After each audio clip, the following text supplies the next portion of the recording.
राधे राधे। आप सभी को मार्गशीर्ष माह की उत्पन्ना एकादशी की राधे राधे। श्रीमन नारायण नारायण नारायण, तुलसी नारायण नारायण नारायण, श्रीमन नारायण नारायण नारायण। ओम नमो भगवते वासुदेवाय। ओम नमो भगवते वासुदेवाय। ओम नमो भगवते वासुदेवाय। ओम नमो भगवते वासुदेवाय। ओम नमो भगवते वासुदेवाय। ओम नमो भगवते वासुदेवाय। ओम नमो भगवते वासुदेवाय। ओम नमो भगवते वासुदेवाय। बोलो राधे राधे। उत्पन्ना एकादशी, मार्गशीर्ष कृष्ण पक्ष की आज उत्पन्ना एकादशी की कथा कुछ इस प्रकार है कि धर्मराज युधिष्ठिर ने श्री कृष्ण से कहा, प्रभु आपने 26 एकादशियों की बात कही, कृपया पहली एकादशी उत्पन्ना के महात्म के विषय में कुछ बतलाइए।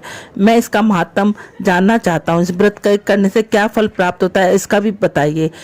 युधिष्ठिर की बात सुनकर श्री कृष्ण धर्मराज इसी एकादशी से एकादशी व्रत का प्रारंभ किया जाता है। यह हेमंत ऋतु में मार्गशीर्ष माह में कृष्ण पक्ष की एकादशी होती है। दसवीं की शाम को दौतन कर लेना चाहिए, अतः उस दिन रात्रि भोजन नहीं करना चाहिए। एकादशी को प्रातः संकल्प पूर्व भी स्नान करना चाहिए।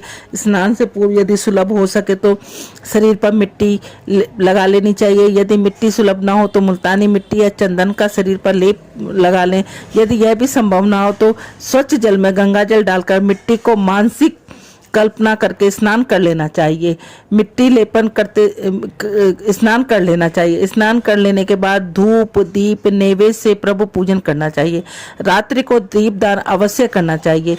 ये दीपदान आप अपने मंदिर में भी कर सकते हैं और पीपल के नीचे भी कर सकते हैं, और तुलसी के नीचे दीपक, घी का दीपक आपको एकादशी के दिन जरूर जलाना चाहिए। ये सभी भक्ति भावना से ये सभी कार्य करने चाहिए। उस रात को नींद और स्त्री प्रसंग का त्याग कर देना चाहिए। भजन सत्संग व अन्य शुभ आयोजन करने चाहिए। ब्राह्मणों को दक्षिणा देकर संतुष्ट करना चाहिए। कृष्ण और शुक्ल दोनों एकादशियों में कोई भेद न समझते हुए दोनों को एक संग समझना चाहिए। इस प्रकार विधि पूर्वक व्रत करने से सब उन लोगों को 16 गुने से भी अधिक पुण्य प्राप्त होता है जो शंखोद्धार तीर्थ में दर्शन करने से होता है। व्यतिपात योग में संक्रांति के समय सूर्य या चंद्र ग्रहण के अवसर पर दान करने से, कुरुक्षेत्र में स्नान करने से जो पुण्य प्राप्त होता है वही फल एकादशी के व्रत से मिलता है। इस व्रत के करने से उस दान से 16 गुना पुण्य फल प्राप्त होता है। जो वेद पाती ब्राह्मणों को 1000 गाय दान में देने से मिलता है वह श्रेष्ठ ब्राह्मणों को भोजन कराने से पुण्य मिलता है। उसमें 10 गुने से अधिक फल एकादशी के व्रत को प्राप्त हो जाते हैं।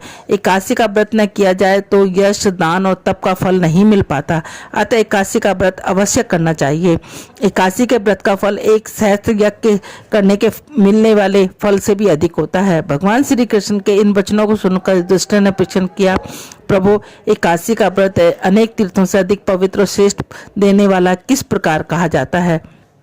भगवान बोले, यदि तुम ध्यान देकर सुनो, सतयुग की एक घटना है। एक भयानक दैत्य था, उसका नाम मूर से इंद्र आदि सभी देवताओं को पराजित कर दिया। उसने उन्हें उनके स्थान पर हटा दिया। तब देवराज इंद्र महादेव के पास गए। इंद्र ने उसे अपनी व्यथा कथा सुनाई तो उन्होंने कहा, कैलाशपति मूर नामक दैत्य के अत्याचार से सभी देवता दुखी हैं और स्वर्ग से भगा दिए गए हैं। अब भूलोक में जो करा के आपका जीवन व्यतीत कर रहे हैं। कृपा करके कोई ऐसा उपाय बताइए जिससे इन मान दुखों से छुटकारा मिल सके। भोलेनाथ के ने इंद्र से कहा, देवराज आप लोग विष्णु भगवान की शरण में जाइए, वे अवश्य ही आपका उद्धार करेंगे। महादेव जी के निर्देश के अनुसार इंद्र एवं दूसरे देवता क्षीर सागर गए। वहां विष्णु भगवान शेष शैया पर सो रहे थे। भगवान को सोया देखकर इंद्र आदि से भी देवताओं ने उनकी स्तुति की। हे देवादिदेव दयानिधि, हम सब पुनः पुनः आपको प्रणाम करते हैं, कृपा हमारी रक्षा कीजिए। हम सब दैत्यों से डरकर आपकी शरण में आए हैं। दैत्यों ने हमें स्वर्ग से भगा दिया, अब हम सब पर पृथ्वी पर इधर उधर घूम रहे हैं, अतः हमें केवल आपका सहारा है, कृपा हमारी रक्षा कीजिए।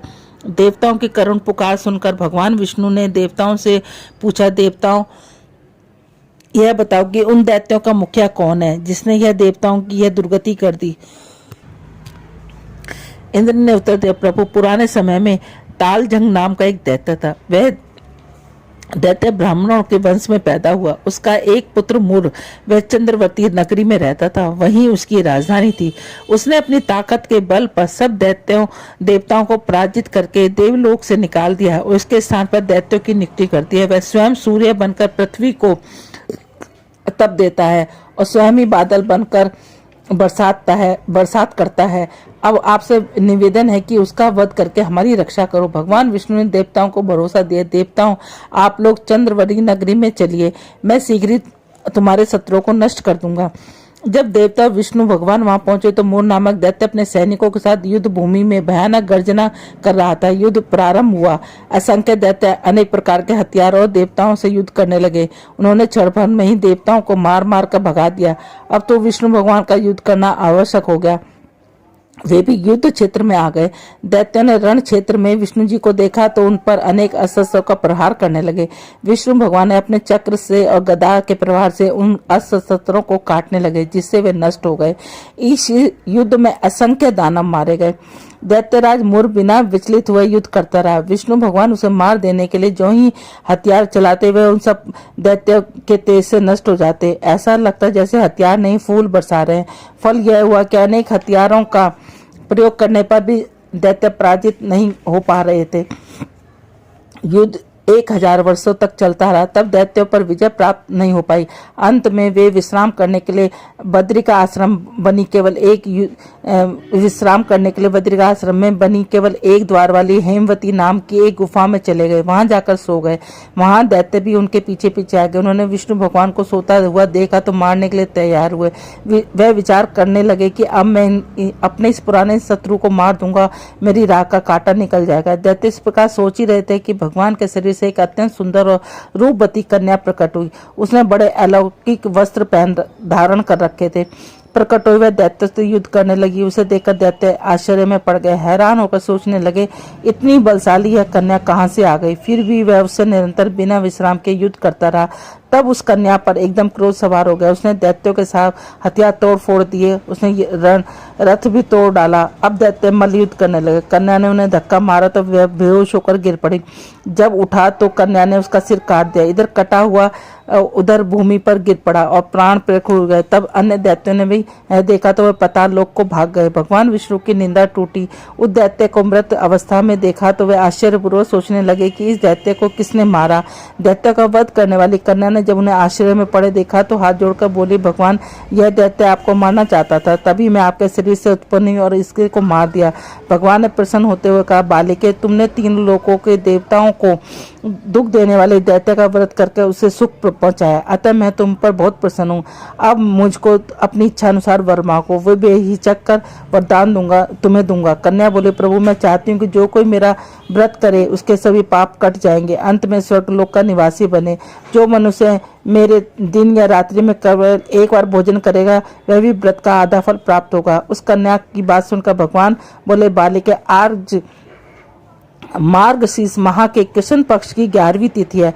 इस तिथि में जन्म लेने के कारण तुम्हारा नाम 81 होगा। साथ में यह भी कि मेरे शरीर से उत्पन्न होने के कारण मार्गशीर्ष माह के कृष्ण पक्ष की काशी का नाम उत्पन्न एकादशी होगा। जो मेरा व्रत करेगा वो तेरे और मेरे दोनों के भक्त होंगे। संसार में सुख भोगकर स्वर्ग प्राप्त करके मोक्ष पाएंगे।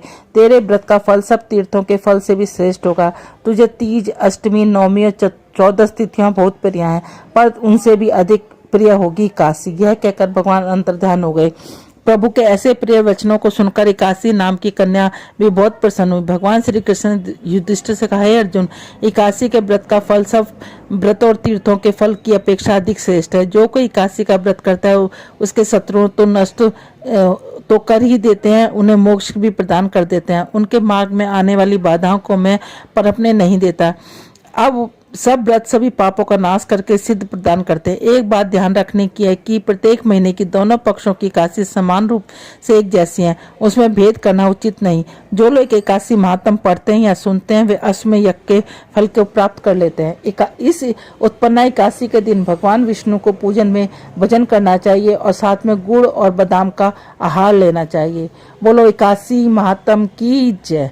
श्रीमन नारायण नारायण नारायण, लक्ष्मी नारायण नारायण नारायण, तुलसी नारायण नारायण नारायण, श्रीमन नारायण नारायण नारायण। ओम नमो भगवते वासुदेवाय, ओम नमो भगवते वासुदेवाय, ओम नमो भगवते वासुदेवाय, ओम नमो भगवते वासुदेवाय, ओम नमो भगवते वासुदेवाय, ओम नमो भगवते वासुदेवाय, ओम नमो भगवते वासुदेवाय। बोलो राधे राधे।